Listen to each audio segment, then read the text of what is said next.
We stand with one hand on the door, looking into another world that is this world.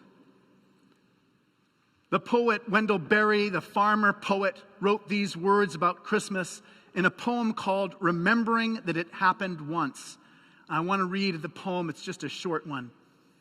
Remembering that it happened once, we cannot turn away the thought as we go out, cold to our barns, toward the long night's end, that we ourselves are living in the world it happened in when it first happened.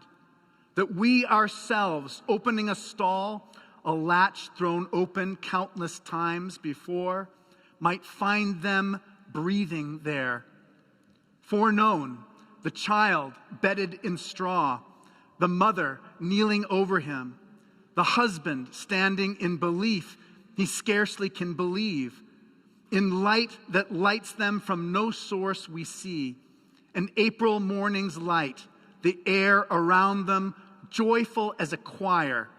We stand with one hand on the door, looking into another world that is this world.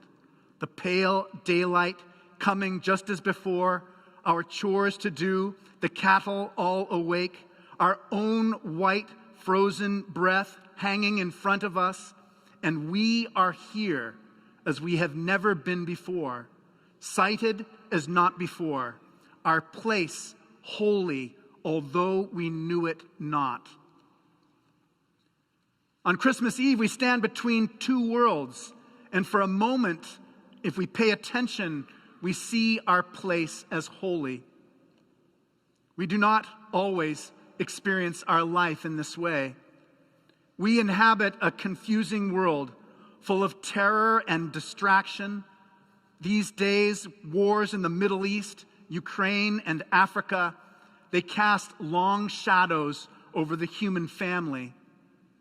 Every year, we become even more aware that our indifference is endangering the planet itself. Other forms of sadness threaten to overcome us. Perhaps you've been lying awake at night because you have a child who is in serious trouble. Or perhaps you've suddenly found yourself alone in the world to face the storms of life without someone to lean on. Or perhaps some kind of addiction has you in its grip, or you are looking back to lighter, brighter years that you know are gone forever and will never come back. To the shepherds, to all of us, tonight the angel announces a sign. A young woman is having a baby called Emmanuel. It means God with us. And this is the message. We are not alone. We are not abandoned. The sign shows that joy is at the heart of being alive. Because of this baby, the world is being turned upside down. Violence is not the center of reality. Love is.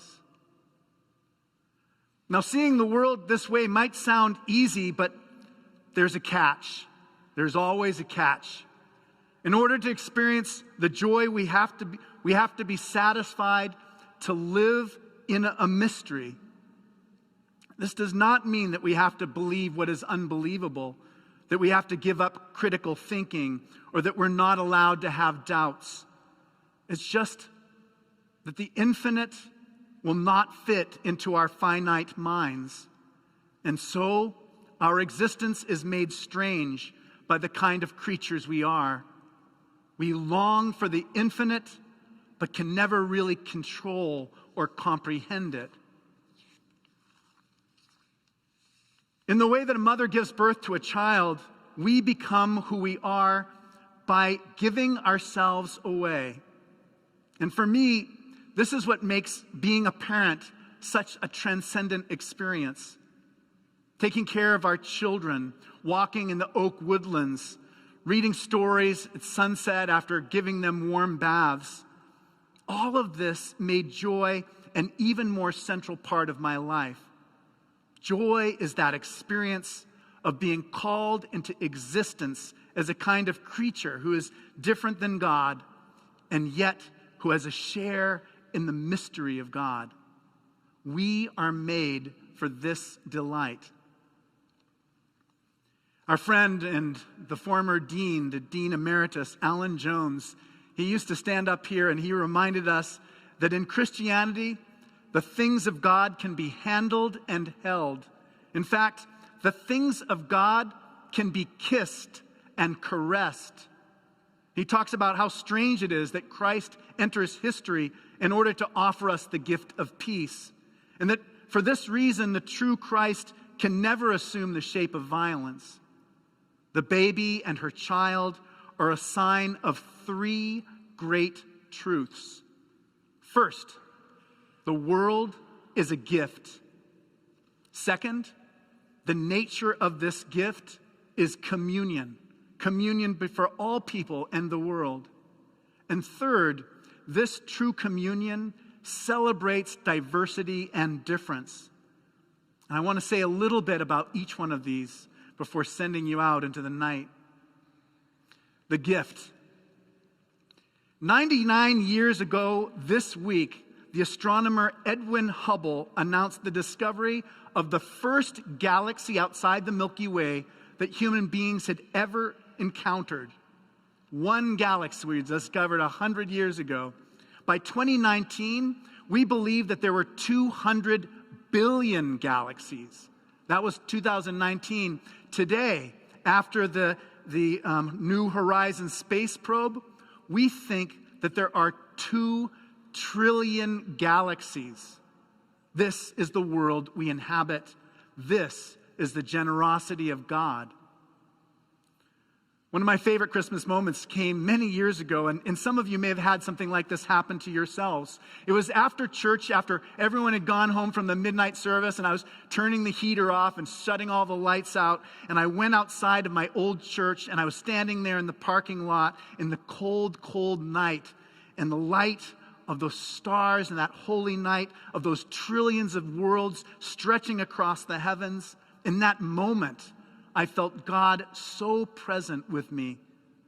I was overwhelmed by the miracle that we exist, that all of this beauty, everything that is good, is a gift from God. And this is the peculiarity and the scandal of our faith. It is not chiefly about big ideas or philosophical principles, but about a God that is particular. At Christmas, we celebrate and take delight in the God who can be touched, who can be held as a baby. Now, you are so great to be listening to me this way, but at the 11 o'clock Christmas pageant, it wasn't like this at all. It was total pandemonium. We had this moment where Bishop Mark asked the children what they wanted to pray for, and one boy, he said, "I pray for the fighting to stop." And the parents just erupted into applause because they understood what a weighty prayer that was.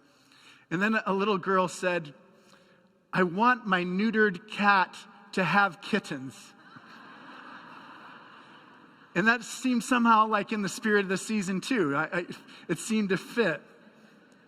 And another prayed that a particular person wouldn't be elected president next year, and there was great applause to that. But the moment that was most powerful, the most beautiful thing about the whole morning was Sinclair, our little baby Jesus, sitting in front of the altar on her father's lap, giving us such joy. To communion. I've been reading Jill Lepore's book, These Truths. It's a single-volume history of America. I thought I understood the history of America. I was completely wrong. As I read this book, I've been having my consciousness raised. And she writes about the Emancipation Proclamation that freed enslaved Americans. And she talked about what it was like to experience this in person. So here's a quote from her book.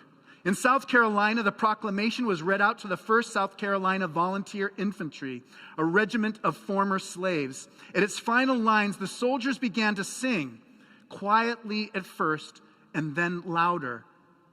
My country, 'tis of thee, sweet land of liberty, of thee I sing. And she goes on. American slavery had lasted for centuries. It had stolen the lives of millions and crushed the lives of millions more. It had poisoned a people and a nation. It had turned hearts to stone. The American Odyssey had barely begun. From cabins and fields they left. Freed men and women didn't always head north. They often went south or west, traveling hundreds of miles by foot, on horseback, by stage, and by train, searching. They were husbands in search of wives, wives in search of children, mothers and fathers looking for children, children looking for parents, chasing word and rumors about where their loved ones had been sold, sail after sail across the country. Some of their meanderings lasted years. They sought their own union, a union of their beloved. This year at Christmas, I'm imagining the joys of all those reunions, and I'm reminded how we are made for communion. Finally, I want to say just a short word about diversity and difference. The two largest religious denominations in America, neither of them permit women to be ordained as leaders of churches. And this week, Pope Francis gave permission for Roman Catholic priests to give same-sex couples blessings in private. And I think it is a step forward, but it breaks my heart that it's not a bigger step. He said that these should not in any way look like marriage ceremonies. In our church, we have women, trans, gay, and lesbian people serving at every level of ordained ministry. And we believe that God is present when same-sex couples are married here in this church. I have experienced so much joy and elation and ecstasy in these ordinations and weddings. I wish every person could see it, because they would have their hearts moved. We are all different from each other, but this is not a problem. We should not feel threatened by this. We're not competing with each other. There is not one of us that has gotten it all right. Our diversity is part of God's gift to us. We are one human family.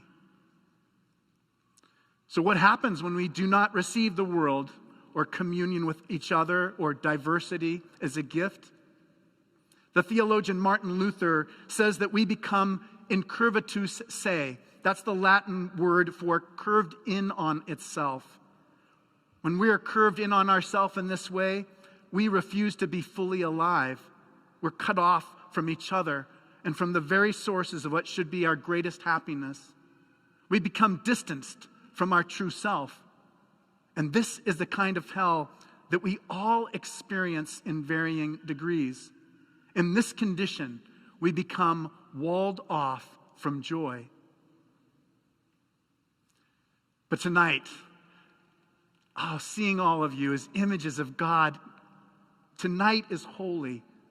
It is time to make peace with the mystery and to come back home.